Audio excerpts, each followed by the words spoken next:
Young tiger NTR కాబోయే CM అని ఎప్పటినుంచో అంటున్నారట. అలాంటి తారక్ ఇప్పుడు మ్యాన్ ఆఫ్ ద మాసెస్‌గా మారాడు. గ్లోబల్ స్టార్‌గా మారి 'దేవర'తో దండెత్తబోతున్నాడు. తర్వాత 'వార్ 2'తో బాలీవుడ్ లెవెల్‌లో దాడికి రెడీ అయ్యాడు. ఇక 'ప్రశాంత్ నీల్' మూవీతో పాటు 'దేవర 2'తో ఇలా వరుసగా సినిమాలు ప్లాన్ చేసుకుంటూ వెళుతున్నాడు. ఇలా అంతా బానే ఉందనుకుంటున్న టైంలో తనే ఏపీకి కాబోయే సీఎం అన్న మాట కొత్తగా చర్చకొస్తోంది. తన ప్రాణం ఉన్నంత వరకు టీడీపీ మెంబర్‌నే అన్న తారక్ మరో పార్టీ పెట్టే ఛాన్స్ లేదు. తాత పెట్టిన పార్టీకి ప్రెజెంట్ సీఎం క్యాండిడేట్‌గా చంద్రబాబు నాయుడు, ఆ తర్వాత తన వారసుడు లోకేష్ ఉన్నారు. అలాంటప్పుడు ఇప్పట్లో ఏపీ సీఎం మీద చర్చ కానీ, టీడీపీని నడిపించే నాయకత్వం మీద కానీ ఎలాంటి డౌట్లు లేవు, రావు. కానీ వస్తున్నాయి. ఆఫ్టర్ 10 ఇయర్స్ సినిమానే మారుతుందంటున్నారు.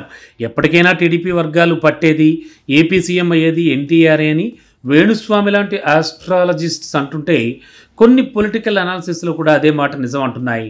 టీడీపీ పరిస్థితి 10 ఏళ్ల తర్వాత మారుతుందని, లోకేష్ కంటే తనకే ప్రజాదరణ ఎక్కువ ఉంటుందని, కానీ సీఎంగా తారకే రంగంలోకి దిగే అవకాశం ఉందని అంటున్నారు.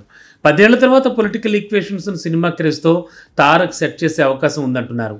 10 ఏళ్ల తర్వాత ఎన్టీఆర్‌కి 50 నిండుతాయి. సో, అదే రాజకీయాల్లోకి రావడానికి రైట్ టైం అని, సో అప్పటి వరకు సినిమాలు చేస్తూ ఆ తర్వాతే సీన్‌లోకి వస్తాట తారక్.